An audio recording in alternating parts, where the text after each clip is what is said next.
Porque o dia me castiga,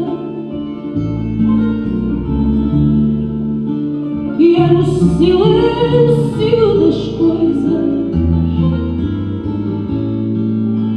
que eu encontro voz amiga,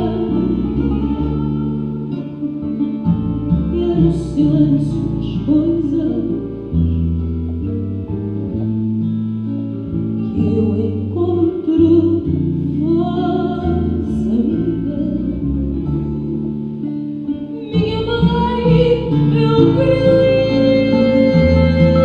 à noite como um barco que se afasta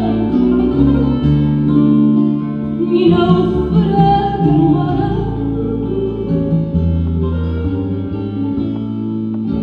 ao pé da onda mais casta e naufraga no mar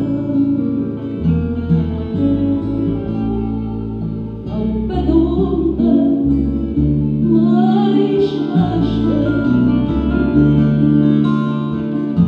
Minha mãe, eu choro à noite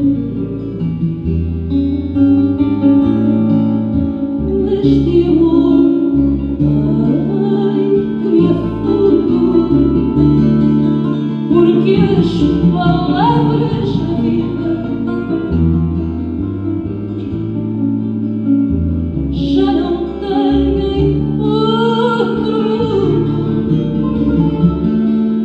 porque as palavras da vida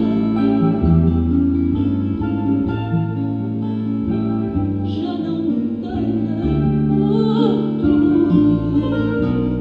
Minha mãe, o que fizeste,